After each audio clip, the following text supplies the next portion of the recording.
नमस्कार, मैं हूं समर्थ श्रीवास्तव और आप जुड़ चुके हैं यूपी तक के मॉर्निंग के सबसे पहले सेगमेंट सुर्खियां के साथ, जहां हम आपको रूबरू कराएंगे उन खबरों से जिनसे हो सकता है आपका सरोकार।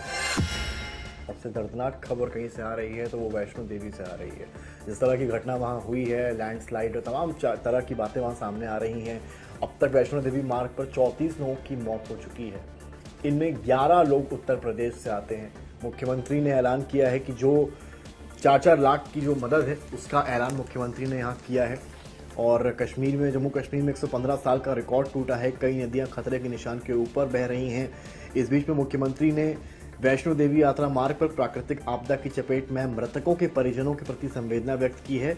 प्रदेश के निवासी सभी मृतकों के परिजनों को 4-4 लाख रुपए की आर्थिक सहायता प्रदान की है। एक दर्दनाक घटना है, इसमें 11 लोग हैं, उसमें लखनऊ के भी लोग हैं, बरेली के भी लोग हैं, अलग अलग जगहों के ये लोग हैं जिनकी इसमें मौत हो गई है। गए तो थे दर्शन करने के लिए, लेकिन इस दर्दनाक घटना से उनका सामना हुआ और आज वो हमारे आपके बीच में नहीं है। कई इसमें घायल भी हैं, हालांकि जिन लोगों का इलाज चल रहा है। मुख्यमंत्री से ही जुड़ी एक खबर ये भी है, जहां पर कल मुख्य सेविका जो भर्ती काफी लंबे वक्त से अटकी थी, यूपी तक ने भी इस खबर को प्रमुखता से उठाया था, खबर का असर भी हुआ था, उसमें नियुक्ति पत्र बांटे गए हैं। मुख्यमंत्री ने कल कहा, पहले जहां योजनाएं नहीं पहुंच पाती थी, आज वहां तक नौकरी पहुंच रही है।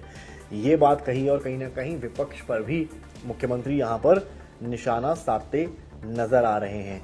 एक बात, क्योंकि स्कूल मर्जर की बहुत चर्चा है, तो ये बड़ा इंपॉर्टेंट कोट है जो यहाँ कहा गया है। स्कूल के विलय को लेकर विपक्ष पर मुख्यमंत्री ने निशाना साधा है। प्रदेश में स्कूल के विलय को लेकर मुख्यमंत्री ने विपक्ष पर कहा है कि उनके पास मुद्दा नहीं, सिर्फ नकारात्मकता है। जर्जर भवनों को शिफ्ट करने और छात्र शिक्षक अनुपात सुधारने का प्रयास राष्ट्रीय शिक्षा नीति का हिस्सा है। एक जर्जर भवन गिरने से बच्चे मरे, लेकिन विपक्ष भ्रम फैलाता है। हम खाली विद्यालयों में प्री प्राइमरी और बाल वाटिका चलाएंगे। करीब 5000 बाल वाटिकाएं सफलतापूर्वक संचालित भी हैं। इन विद्यालयों में पोषण मिशन, 3 से 6 वर्ष के बच्चों का मानसिक विकास होगा। तो कहीं ना कहीं स्कूल मर्जर पर प्रदेश सरकार की क्या नीति है, उस चीज को लेकर मुख्यमंत्री ने काफी बातें यहाँ पर साफ की हैं। तो कुल मिलाकर ये बातें हैं। इस बीच में जो बाढ़ है वो एक बड़ा खतरा इस वक्त बना हुआ है। प्रयागराज और वाराणसी में एक बार फिर गंगा का जलस्तर बढ़ गया है। गंगा वरुणा वाराणसी में एक तरह से जो है चिंता में लोग इस वक्त हैं, क्योंकि देखिए घाट तो वहां के डूब गए हैं, चाहे दशाश्वमेध घाट हो, नमो घाट हो, या इधर आप अगर आ जाते हैं तो छोटा बगाड़ा जो है, वहाँ रेसिडेंशियल एरियाज जो है वहाँ भी पानी पहुंच चुका है। एनडीआरएफ एसडीआरएफ के जो जवान है रेस्क्यू ऑपरेशंस कर रहे हैं। हनुमान जी जो लेटे हुए हैं उनको एक बार फिर से स्नान गंगा मैया ने करा दिया है। लेकिन एक चिंता का सबब यह है कि जो लग रहा था कि बाढ़ का खतरा टल गया है, वो एक बार फिर से वापस आ गया। और सबसे बुरी खबर यह है कि मौसम विभाग के मुताबिक बारिश अभी सितंबर में भी जारी रह सकती है, यानी कि बाढ़ की आशंका। हालांकि बाढ़ तो पानी छोड़ने की वजह से आती है, लेकिन कहीं ना कहीं जो बारिश ज्यादा अगर कहीं किसी हिस्से में होगी तो उसका भी कुछ इम्पैक्ट देखा जाएगा। तो देखना यह है कि वाराणसी और गंगा का प्रवाह और काशी में, खासकर काशी और प्रयागराज में ये प्रवाह बढ़ता है या कम होता है, क्योंकि अगर कम होगा तभी बाढ़ की स्थिति बेहतर होगी, वरना बाढ़ से लोग जो है वो लगातार परेशान रहेंगे। पॉलिटिकल खबर की बात करें तो 17 सितंबर से 2 अक्टूबर तक सेवा पखवाड़ा मनाएगी भारतीय जनता पार्टी। प्रदेश संगठन मंत्री ने की गोरक्ष क्षेत्र की तैयारियों की समीक्षा। विधानसभा और पंचायत और विधानसभा चुनाव की तैयारियां भी परखी हैं।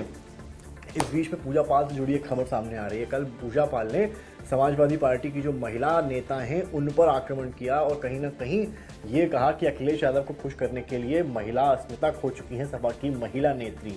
और ये आरोप लगाया कि मुझे एक महिला को लेकर पर्सनल कमेंट्स किए जा रहे हैं सोशल मीडिया पर। इसको लेकर उन्होंने कल डीजीपी से भी मुलाकात की है। पूजा पाल ने सोशल मीडिया पर अपराधिक टिप्पणियों की शिकायत की है। डीजीपी ने प्रयागराज पुलिस कमिश्नरेट को सख्त कदम उठाने के इस पूरे मामले में जो निर्देश हैं वो भी कुल मिलाकर दे दिए हैं। इस बीच में एक खबर धर्मांतरण को भी लेकर आ रही है। छानगूट नेटवर्क अभी चल ही रहा है। इस बीच में बरेली से एक चौंकाने वाला मामला सामने आया है, जहां धर्मांतरण गिरोह में 200 से ज्यादा मौलाना दक्षिण भारत से जुड़े तार, यानी कि इस जो धर्मांतरण गिरोह बरेली का है इसमें 200 से ज्यादा मौलाना इन्वॉल्व हैं। दक्षिण भारत से पूरी चीज के तार जुड़े हुए हैं। बरेली में धर्मांतरण का मामला, हवाला से रुपयों का लेन देन करता था गिरोह। बंगायू में भी 20 लोगों का कराया गया था धर्मांतरण। कन्नौज में धर्मांतरण कराने वाले गिरोह के 4 छात्र गिरफ्तार हो गए हैं। बहन से निकाह कराकर आगरा के पीयूष को बनाया मोहम्मद। सुभाष नगर में एक और हिंदू परिवार को बनाया मुसलमान। तो कुल मिलाकर ये खबर है जिसको अखबार ने प्राथमिकता दी है। और बरेली से खबर छापी गई है, धर्मांतरण गिरोह में 200 से ज्यादा मौलाना दक्षिण भारत से जुड़े तार। अब देखना ये है कि किस तरह से खबर आगे उठती है प्रमुखता से। क्या छांगू नेटवर्क की तरह इसमें भी कुछ नेटवर्क निकलेगा? ये जो सिक्योरिटी एजेंसीज हैं या पुलिस है उनका दायित्व है। इसके नीचे आप एक तस्वीर यहाँ पर देखें जिसकी हम अभी चर्चा कर रहे थे। बाढ़ में एक व्यक्ति अपना सामान लेकर यहाँ से निकल रहा है। ये प्रयागराज के छोटा बगाड़ा का एरिया है जिसकी हम अभी बात कर रहे थे। और इस तस्वीर से केवल ये समझिए कि क्या परिस्थितियां होती हैं जब कहीं पर बाढ़ आती है, जब किसी का अपना घर बसाया घर छिन जाता है। घर छोड़िए, जो सामान वस्तुएं होती हैं उनके ऊपर भी खतरा आ जाता है। तो इंसान खुद को तो बचाता ही बचाता है, साथ में उन वस्तुओं की रखरखाव और बचाना, इन पानी से निकल कर जाना एक बड़ा टास्क इनके लिए होता है। इस बीच में मुख्यमंत्री ने कहा है प्रभारी मंत्री जिलों में राहत और बचाव कार्य की कमान संभालें। तो फिलहाल यूपी में भी इस तरह की चीजें अभी फिलहाल बाढ़ जो है वो बढ़ती हुई नजर आ रही है। तो इस बीच में राम मंदिर ध्वजारोहण समारोह की मुख्य अतिथि होंगी राष्ट्रपति। 25 नवंबर को दुनिया देखेगी समरसता का अद्भुत समागम। तो ये खबरें कुल मिलाकर आज बड़ी हैं। डायरिया का खतरा भी जो है मंडरा रहा है। देखिए, डायरिया पीड़ित मासूम ने तोड़ा दम, 3 नए मरीज भर्ती। जानकीपुरम विस्तार में प्रकोप जारी, जिम्मेदारों की लापरवाही से नाराजगी। इस बीच में ये तस्वीर काफी देखने वाली है और नगर निगम की प्रणाली पर सवाल उठाती है। गंदगी के बीच रहने को मजबूर जानकीपुर विस्तार के निवासी है। ये तस्वीर जो देखिए, पीछे रेजिडेंशियल इलाका है, मकान बने हुए हैं, यहाँ कूड़े का ढेर फैला हुआ है। तो इस तरह की चीजें जो हैं यहाँ पर सामने आ रही हैं। इस बीच में डायरिया से जो है वो मौत हुई है। डायरिया जो है लखनऊ के एक क्षेत्र में, खासकर जानकीपुरम में बढ़ता हुआ दिखाई पड़ रहा है। तो इस बीच में ये कुछ प्रमुखता से जो खबरें हैं वो आज की बड़ी खबरें दिखाई पड़ती हैं। इस बीच में एक और खबर आपको मैं बताना चाह रहा हूं जो बीएड से जुड़ी हुई है। बीएड से जुड़ी जो खबर है उसमें कुछ चेंजेस यानी कि किए गए हैं। बीए बीएड और बीएससी, इसमें बीए बीएड और बीएससी बीएड नहीं, आईटीपी पढ़ेंगे, यानी कि इसमें कुछ बदलाव किए गए। आइए जल्दी से खबर को समझ लेते हैं क्योंकि ये स्टूडेंट से जुड़ी हुई खबर है। हम हमेशा प्राथमिकता इन खबरों को देते रहे हैं।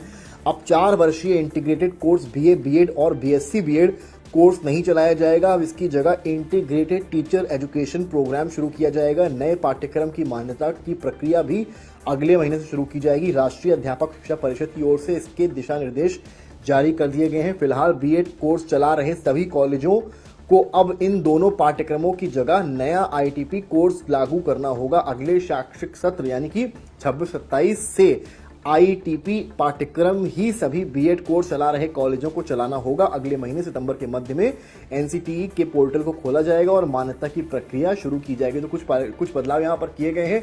तो जो बच्चे बीएड और बीए के आगे आने के ख्वाब देखते हैं या फिर जो पढ़ाई कर रहे हैं उनके लिए ये खबर जो है वो अनिवार्य है और बीएड संस्थानों में यही पाठ्यक्रम अब अनिवार्य होगा। तो कुल मिलाकर ये आज उत्तर प्रदेश की टॉप खबरें हैं जिनको लेकर पूरी चर्चा का विषय इस वक्त चर्चा बनी हुई है। एक खबर और है जो शायद आम जनमानस से जुड़ी हुई है। आप कई बार जो होता है चालान कट जाता है, आपको पता नहीं चलता है कैसे कुछ क्लैरिटी नहीं है, आप आरटीओ दफ्तर भागते हैं। उसके लिए एक छोटा सा हल निकाला गया है। एक हेल्पलाइन नंबर जारी किया गया है, एक शॉर्ट हेल्पलाइन नंबर जारी किया गया है। 149 शुरू किया गया है। क्या है, अब नागरिक 149 यानी कि जो पहले एक नंबर था 180018000151 जो विभिन्न सेवाएं परिवहन की थी उनका फायदा उठा सकते थे, अब आप 149 से उठा सकते हैं। क्या है इसमें, जो 24/7 की सेवा है, इसमें हेल्पलाइन सेवा 24 घंटे और 7 दिनों तक उपलब्ध रहेगी जिसमें नागरिकों को कभी भी सहायता मिल सकेगी। नया शॉर्ट कोड 149 याद रखना आसान है जिससे नागरिकों को हेल्पलाइन नंबर याद रखने में परेशानी नहीं होगी। हेल्पलाइन सेवा पर नागरिकों को त्वरित और पारदर्शी सहायता प्रदान की जाएगी। कैसे उपयोग करना है, कुछ नहीं, आपको 149 डायल करना है और जो भी आपकी जानकारी आपको लेनी है अपने चालान को लेकर या अपनी आपकी जो भी क्वेरीज होती है जिसके लिए आप दफ्तर के चक्कर काटते हैं वो आपको इससे लगातार मिल जाएंगी। तो वहीं ई चालान और अन्य आराशिक का भुगतान केवल अधिकृत सरकारी पोर्टलों पर करें, ये भी डिपार्टमेंट ने एक तरह से गुहार लगाई है। यहाँ पर जो कमिश्नर्स हैं या मंत्री दयाशंकर सिंह हैं या कमिश्नर बीएन सिंह हैं वो ये कहते नजर आ रहे हैं कि 149 उपलब्ध कराने से कहीं ना कहीं जो आम लोग हैं उनके लिए चीजें काफी ज्यादा आसान हो जाएंगी। कुल मिलाकर ये खबरें हैं जो आपके सरोकार की हैं, आपसे मतलब रखती हैं, आपके लिए जरूरी हैं। तो इस तरह की तमाम खबरों के लिए जुड़े रहिए और देखते रहिए यूपी तक। धन्यवाद।